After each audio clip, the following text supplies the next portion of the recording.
you recognize that reading? Yeah. We heard it last week. Yeah. I thought this 2 weeks of fornication. I had texted Bob that I wanted him to read it, and I said, because I want you to say fornication. and spell check changed it to formulation. And you know what, that formulation is a good word. So I want to check something out here. Am I the only one who sometimes has a terrible time deciding what to wear in the morning? Anybody else? I've been known to change outfits and jewelry and shoes and little purses any number of times before I go out of the house. And then I often get it wrong. And packing for a trip, oh, forget about it. Will it be cold or hot? Will it be dressy or will it be informal? So how many of you changed at least one item today before you came? Oh, good. I feel alone. Now, some of you may change clothes to stand out. I imagine many, like myself, just hope to fit in, to blend in, to look like we belong. Why, just this morning I went through a whole bunch of clothes. This is the one I put on when I want to look like a minister. Well, you always put something black on the bottom, right? Okay. Black on the bottom and something else on top. This is what I usually wear to funerals, but I couldn't yesterday because the Schusters have too much pizzazz. So. Now, sometimes I put this one on. It's red. It's a little bit loud, don't you think? But Pentecost, I wear this one on Pentecost a lot. Oh, that's on Pentecost. But blue is my favorite color. Blue is my favorite color, yeah. Can you imagine how hard it is for me to leave the house? And sometimes I'm just in a mood. But then if it's like Easter or something, sometimes you gotta have some white. Yeah. But sometimes you kind of want to have that informal look, you know? So you gotta put on your jean jacket. Yeah, this is good. Oh, and I noticed I was wearing flip-flops when I left the house this morning because they're the most comfortable, but they're not really very appropriate for church, do you think? So I probably put on some grown-up shoes. You know, earlier in ministry, women, lady ministers weren't supposed to wear open-toed shoes, and you always had to have your pantyhose on. So anyway, sometimes it's just, and then it was raining. I needed my raincoat. That's in my office. Anyway, do you ever feel like the guy who was stuck at the end of the line going up to the gates of the pearly gates, and he saw Peter letting people in, and he looked down, he was wearing the shirt that said, "Stuff happens." Well, it doesn't say stuff happens. But anyway, he looked up, and he said to the guy next to him, "Can I just go back for 5 minutes and change shirts?" You know? Ever just wearing the wrong thing? But maybe that's not all he would change. Paul's letter to the early Christians in Colossus is all about changing our lives. In fact, we are told that when we are in Christ, we put on a whole new life, like putting on a new garment. Those of us who know what it is to die to an old way of life and be born again, born anew, we had to die to those old behaviors and take off those old behaviors. Maybe we were lucky enough to take off the old obsessions and to just lay them down once and for all. So he talks about the things we need to take off. Paul says we need to die to fornication, impurity, passion, evil desire, and greed. Now, some of these words may seem a bit dated and old-fashioned, but boy, do we need to take those things off. So let me focus on just 3 of them, okay? First of all, most of us don't talk about fornication. We may say sex, but Paul isn't talking about all sex. He isn't condemning sexuality when it is the most intimate form of communication between 2 people who love each other.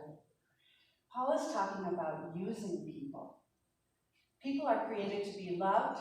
Things are created to be used. The problems arise when we confuse one with the other. Same with passion. Is it hot in here?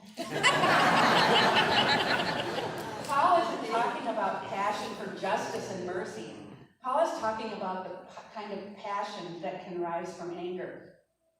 passion for revenge, passion to kill that which we fear, like the mass shootings last weekend in Texas and Ohio. And last but not least, greed.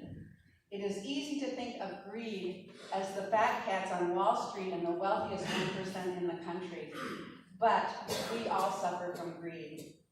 The best example of greed is addiction. Anytime we want more and more of something that will never truly satisfy our deepest desires, we experience greed. Every time we try to satisfy any human hunger and thirst with physical and emotional substitutes that separate us from God, we are lost. Paul says it is not only the disguises we put on, it is the ones that we need to take off, like the masks that Dave had here today. Take off anger.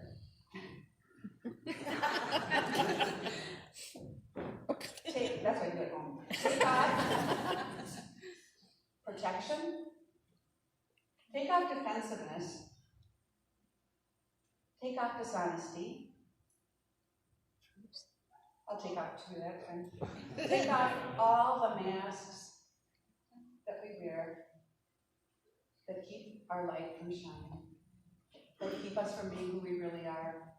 He reminds us that hidden in each of us is the light of Christ, but we need to take off the masks.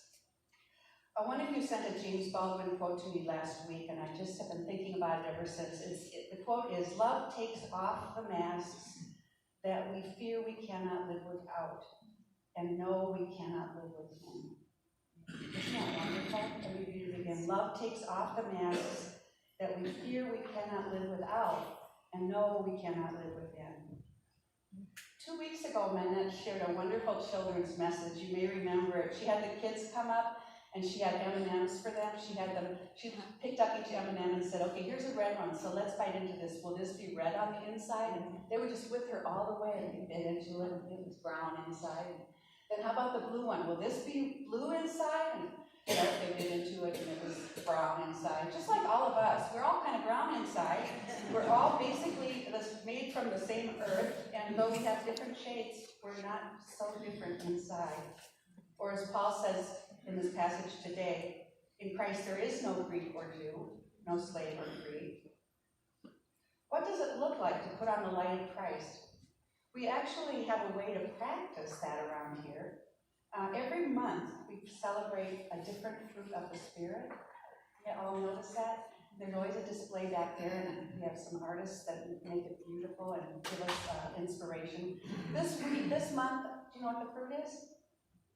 Goodness. Goodness. It's goodness. So this month, all month, take off all those masks that don't reveal the person that you really are or the person you are becoming, that no longer fit the person you are. Put on the light of Christ. Put on goodness. Just decide you're going to put on the garment of goodness. And so when something happens and you have a knee-jerk reaction that isn't so good, think about what a good person would do. And pretty soon, you might not even have to think about it so hard because you might be that person. Allow me to close with a quote that's been floating around, and I don't know who wrote it, but it said, it's a good one. "Some people will never come to church, listen to a minister, or read their Bible. They're reading your life and watching how you live. But be the light of God. Be the light God called you to be." Let me try that again. Some people will never come to church, listen to a minister, or read the Bible. They're reading your life and watching how you live. Be the light God called you to be. Amen.